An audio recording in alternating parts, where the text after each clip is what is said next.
Students, जैसा कि हमने अभी जस्ट आपको एक इंटर रिलेशन बताया डिटरमिनेंट्स ऑफ मैट्रिक्स का, तो उसी पर बेस्ड हम कुछ क्वेश्चंस कराते हैं। तो यहाँ पर एक मैट्रिक्स दी गई है, 3 क्रॉस 3 ऑर्डर की मैट्रिक्स है हमारी, ठीक है। तो यहाँ पे हमको इस मैट्रिक्स का यूज करके ये जो आपका A डॉट एडजॉइंट है that is determinant of the quadratic matrix को हमको प्रूव करना है, ठीक है। तो सबसे पहले तो हम डिटरमिनेंट ऑफ A निकालेंगे, डिटरमिनेंट ऑफ A। तो आपको चीज पता है इसमें कोई जीरो तो है नहीं, सभी नॉन जीरो वैल्यूज हैं, तो आप किसी भी के रिस्पेक्ट में एक्सपेंड कर सकते हो, चाहे R1 R2 R3 0 0 3। तो हम यहाँ पर R1 के रिस्पेक्ट में इसको एक्सपेंड करते हैं, ठीक है। तो यहाँ पर R1 के रिस्पेक्ट में एक्सपेंड करेंगे तो 1 आपको पता है, जिस एलिमेंट्स को लेके उस रो और कॉलम को डिलीट करते हैं और उसके सब डिटरमिनेंट सब मैट्रिक्स का डिटरमिनेंट निकालते हैं। जैसे यहाँ पर 4 into 4 क्या हो जाएगा, 4 into 4 minus 3 into 3, ठीक है। और आपको पता है साइन कन्वेंशन मैंने बताया ही था कि अल्टरनेट साइन चेंज करते हैं। इसके बाद आपका माइनस आ जाएगा -3। अब ये वाला, अब आप C2 को डिलीट करेंगे और R1 को डिलीट करेंगे, क्या आएगा 1 into 4 -1 into 3 हो जाएगा। और फिर आपका +3, अब C3 को डिलीट करेंगे और R1 तो डिलीट होगा ही होगा क्योंकि R1 के रेस्पेक्ट में एक्सपेंड ही कर रहे हैं। तो 1 into 3 और -1 into 4। अब इसको सिंपलीफाई कर लेंगे हम, तो 4 4 जा 16 -3 3 जा 9 -3 into यहाँ हो जाएगा 4 -3 और +3 और यहाँ पर 3 1 जा 3 -4 1 जा 4, अल्टीमेटली हो जाएगा कितना 7। और यहाँ पे आपका 4 -3 1 हो जाएगा, 3 1 जा 3 हो जाएगा और 3 -4 -1 हो जाएगा, यानी कि यहाँ पर आ जाएगा -3 आ जाएगा, ठीक है। और फिर आप ये क्या हो जाएगा, माइनस साइन आपस में ऐड हो जाएगा, अल्टीमेटली क्या हो जाएगा 7 - 6 दैट इज इक्वल टू 1। और 1 इज नॉट इक्वल टू 0, इसका मतलब इसका इनवर्स पॉसिबल है, ठीक है। अब हम लोग निकालते हैं एडजॉइंट A। अब आपको पता है एडजॉइंट A के लिए सबसे पहले कोफैक्टर्स निकालने होंगे, एवरी एलिमेंट के रिस्पेक्ट में क्या निकालने होंगे, कोफैक्टर्स, तभी उसका हम मैट्रिक्स निकालेंगे। तो सबसे पहले हम क्या निकालेंगे, A11। तो A11 के लिए क्या करते हैं, वही सेम प्रोसेस। A11 की सही बात तो वैल्यू यही आएगी आपकी, ये जो वैल्यू आई है यही A11 की वैल्यू, ठीक है। सॉरी ये वाली है। आप A11 लेंगे तो फर्स्ट C1 और R1 को डिलीट करेंगे, तो 4 4 जा 16 यहाँ आ जाएगा 7। A11 की वैल्यू क्या आ जाएगी 7। और A12 की वैल्यू क्या लेंगे, तो ध्यान दीजिएगा 4 -3, लेकिन साइन भी साथ में ले लेंगे, तो हमारा क्या हो जाएगा -1, क्या हो जाएगा बच्चों -1। और A13 लेंगे, तो A13 चूंकि ये वैल्यू ऑलरेडी हम निकाल चुके हैं, उसी को यूटिलाइज कर लें, दोबारा क्या करें। A13 की वैल्यू क्या हो जाएगी हमारी 3 - 4, इसका मतलब -1। अब A21 हम निकालेंगे, तो A21 का मतलब क्या हुआ, R2 को डिलीट करिए और C1 को डिलीट करिए और इसके पहले साइन आप माइनस ले लीजिए, तो माइनस साइन लेंगे तो क्या आएगा 3 3 3 4 3 3 3 4, यही तो क्या आ जाएगा, ये -4 3 जा 12 -3 3 जा 9 दैट इज इक्वल टू -3, ठीक है। अब A22 ले लीजिए आप, तो A22 का साइन क्या होगा, प्लस ही लिया जाएगा क्योंकि माइनस ऑलरेडी ले चुके हैं। तो यहाँ पर अब की बार किसको डिलीट करेंगे हम, R2 डिलीट होगा और C2 डिलीट होगा, क्या बचेगा 1 3 1 4 1 3 1 4, और ये फिर क्या हो जाएगा 4 -3 दैट इज इक्वल टू 1। अब A23 निकालेंगे हम, तो A23 के लिए क्या करेंगे हम, C3 और R2 को डिलीट करेंगे, 1 3 1 3 1 3, देखो आप 2 3 ले रहे हो तो 2 तो R2 को डिलीट करोगे ही करोगे, और 3 का मतलब C3 का एलिमेंट है, इसलिए C3 को भी डिलीट करोगे, तो बचेगा कौन 1 3 1 3, यहाँ 1 3 और 1 3। आपको पता है इसकी वैल्यू 0 हो जाएगी क्योंकि 3 1 जा 3 -3 दैट इज इक्वल टू 0। फिर हम क्या लेंगे आपका A31 का मतलब हम R3 के एलिमेंट सब ले रहे हैं, तो चूंकि पहला एलिमेंट ले रहे हैं इसलिए C1 को डिलीट करेंगे, तो हमारा 3 3 4 3 क्या बनेगा बच्चों 3 3 4 3।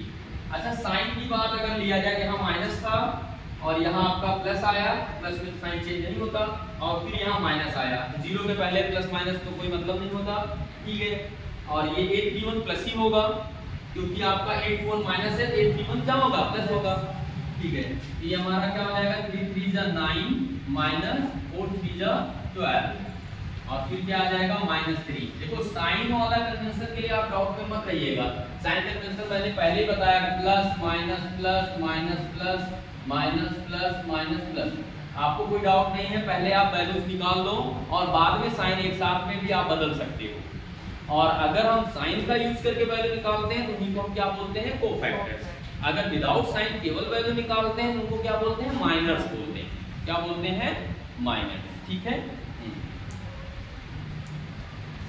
अब यहाँ पे आ गया -3, अब हम निकालते हैं किसको a32 को, a32, तो हमारा a32 का मतलब क्या है R3 तो होगा ही होगा और हमारा C2 होगा, R3 और C2 डिलीट हुआ 1 3 1 3 1 3 1 3 1 3, ठीक है।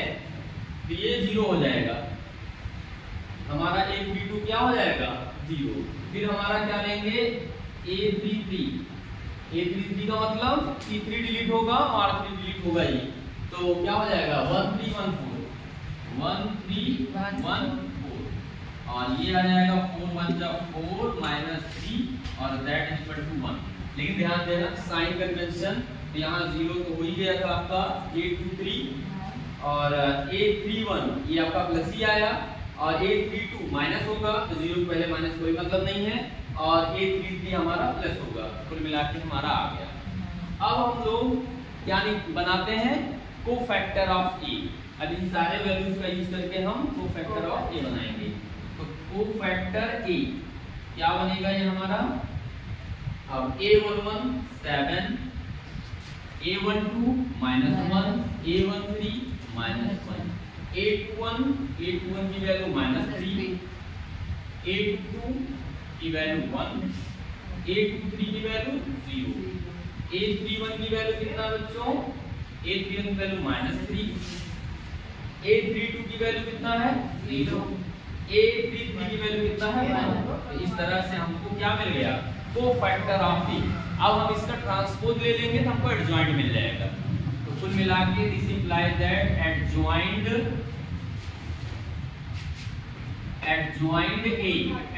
a बराबर क्या होगा कॉफ a का ट्रांसपोज, और ये वैल्यू क्या आएगी बच्चों वही आपको पता है ट्रांसपोज में क्या करते हैं रो और कॉलम को म्यूचुअली इंटरचेंज कर देते हैं।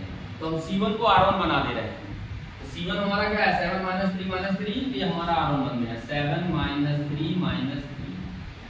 C2 को R2 बना दे रहे हैं तो -1 1 0 -1 1 0। C3 को R3 बना दे रहे हैं क्या -1 0 1। इस तरह से हमको एडजॉइंट मिल गया। तो बच्चों अब हमको क्या मिल गया एडजॉइंट a भी मिल गया है और डिटरमिनेंट a भी मिल गया है। अभी हमने फार्मूला डिराइव किया था तो हमने उसमें पाया था कि अब इसके बाद हम इस रिलेशन को प्रूव करेंगे। सबसे पहले हम क्या करेंगे a डॉट एडजॉइंट a निकालते हैं, a dot adjoint a dot adjoint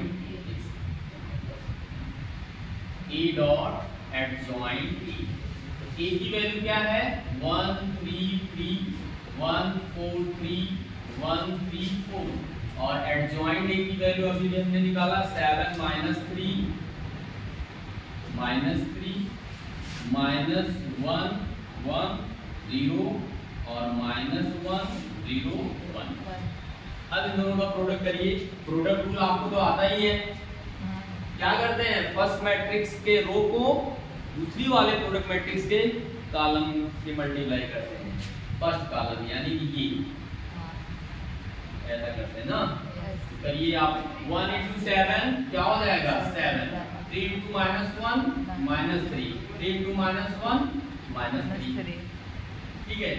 अब इसी तरह से अब R1 का प्रोडक्ट एक बार C1 से होगा, एक बार C2 से होगा, एक बार C3 से होगा। तब जाकर के प्रोडक्ट मैट्रिक्स का हमको R1 मिलेगा। तो मैंने C1 से कर दिया, अब इसी को हम C2 से करेंगे। तो 1 × -3 क्या होगा? -3। 3 × 1 3 हो जाएगा, और 3 × 0 0 ही होगा।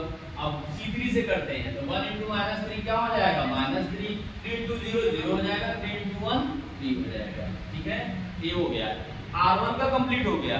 अब इसी तरह से बच्चों अब हम किसका करते हैं? R3 का करते हैं, R3 का। अब सॉरी R3 नहीं, R2 का करते हैं, R2 का करते हैं। तो R2 का फिर 1 × 7 क्या हो गया? 7, और 4 × -1 -4, और 3 × -1 -3। अब 1 × -3 यहाँ पे -3 हो गया, 4 × 1 1 हो गया, और 3 × 0 0 ही हो गया। ठीक है, अब इसके बाद क्या करते हैं? C3 से करते हैं, R2 का प्रोडक्ट C3 से करेंगे। तो 1 × -3 -3, 4 × 0 0, और 3 × 1 3। ठीक है, अब हमारा R2 का प्रोडक्ट भी कंप्लीट हुआ। अब हम क्या करेंगे? अब हम R3 का प्रोडक्ट करेंगे इसी तरह, इसी सीक्वेंस में। एक बार C1 से 1 × 7 7, और 3 × -1 -3, 4 × -1 -4।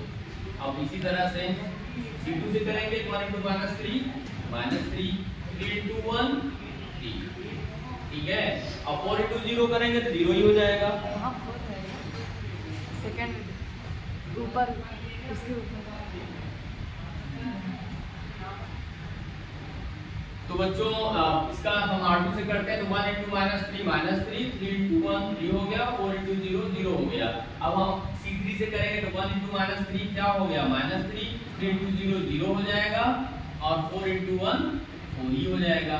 अब इसको अगर हम ऐड कर लेते हैं तो हमारा क्या आ गया? 3 3 -6 7 -6 दैट इज इक्वल टू 1, और यहाँ ये 0 हो गया, और फिर यहाँ ये भी 0 हो गया, और यहाँ पे भी आपका 4 3 7 हो गया, 7 -7 0 हो गया, और यहाँ पे क्या आ गया? 1 आ गया। आप देख रहे हो आइडेंटिटी मैट्रिक्स बन रही है, और यहाँ ये भी 0 हो गया, 0 हो गया, यहाँ पे ये भी 0 हो गया, और यहाँ ये भी 0 हो गया, और यहाँ ये 1 हो गया।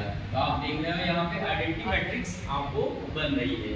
तो हमारा जो प्रूव करना था अब ये आ गया। अब यहाँ पर ध्यान दीजिए, इसको हम क्या लिख सकते हैं? इसी को हम लिख सकते हैं 1 × क्योंकि 1 के साथ प्रोडक्ट करने पर कोई असर तो पड़ेगा नहीं। ठीक है, तो 1 × आपका ये हो गया 1, अगर हम अंदर से कॉमन ले तो 1 0 0 0 1 0 0 0 1। और आपको पता है 1 किसकी वैल्यू थी? 1 हमारे डिटरमिनेंट की वैल्यू मैंने पहले ही निकाला था, 1 है। डिटरमिनेंट A की वैल्यू 1 निकाला था, तो 1 के प्लेस पर हम डिटरमिनेंट A लिख दे रहे हैं। और इस मैट्रिक्स ये तो पता ही है आपको, थर्ड ऑर्डर की आइडेंटिटी मैट्रिक्स है।